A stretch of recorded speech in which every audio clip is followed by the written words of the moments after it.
जिस तरह से सूर्य का प्रकाश होता है, सूर्य का प्रकाश जब आकाश से किरणें आती है तो आकाश की किरणें जब आती है तो बिखरी हुई रहती है।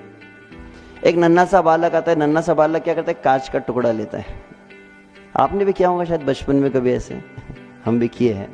तो कांच का टुकड़ा लेता है, फिर नीचे कागज रख लेता है और फिर कागज के ऊपर उसके प्रतिबिंब जो आकाश का जो प्रकाश आ रहा है उसको बिल्कुल उसके ऊपर केंद्रित करता है।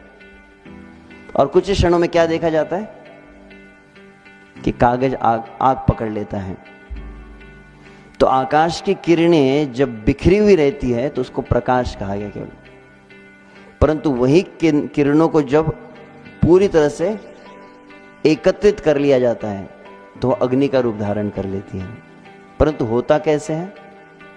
होता है जब एक बालक आता है जो अपने हाथ में एक कांच का टुकड़ा लेकर आया।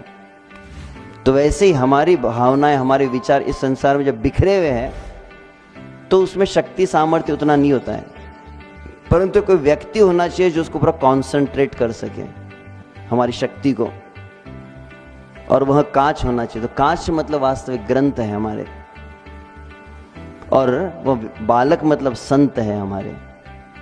तो जीवन में जब संत और ग्रंथ होते हैं तो वास्तविक जीवन में अग्नि आती है।